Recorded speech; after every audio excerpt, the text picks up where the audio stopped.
We begin in Ukraine, where the capital, Kyiv, has experienced one of its worst nights of the war with Russia so far. Hundreds of drones and ballistic missiles rained down on the city, with damage reported right across the capital. President Zelensky called the attacks deliberately massive and cynical. The footage captures the moment a drone exploded in Kyiv's residential area.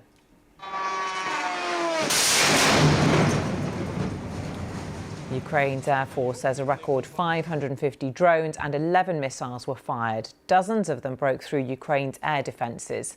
Authorities say almost every district of the city was damaged. At least 14 people are reported to have been injured. The attacks happened just hours after President Trump spoke to Russia's President Putin on the phone. Mr. Trump told reporters he didn't make any progress towards a ceasefire. We had a call. It was a pretty long call. We talked about a lot of things, including Iran. And we also talked about, as you know, the war with Ukraine. And I'm not happy about that. I'm not happy about it. No, I didn't make any progress with them today at all. Well, let's go straight to Kyiv now, and our diplomatic correspondent Paul Adams. Paul, welcome to you. Describe the scenes there overnight. There was a long old night. It started before darkness and continued really until just around dawn. And it was pretty relentless. Waves of drones, we could hear them coming over the city, hour after hour.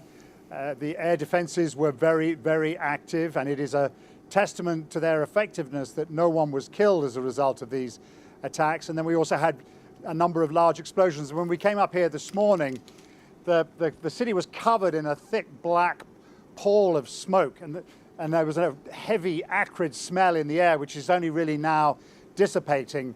We're not quite sure what that was coming from, but we know that there were fires in a number of locations.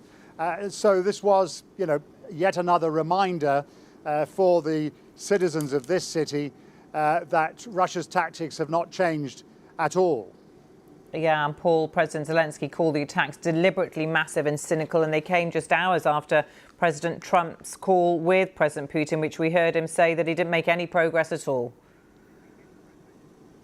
I thought Donald Trump sounded especially bleak about that phone call yesterday. It's hard to gauge Donald Trump's mood and, more importantly, his intentions moving forward.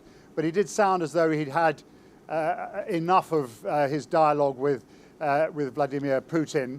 Of course, there's going to be a conversation possibly as early as today with Vladimir Zelensky, and President Zelensky's message will be a number of things. One, can you tell me more about this pause in the supply of American military equipment to Ukraine, because the details of that are still very unclear, and also that it is up to you, the United States, to do more to change Russia's behavior. At the end of his statement this morning, President Zelensky said that there have to be more sanctions. This is the only way to bring about real rapid change.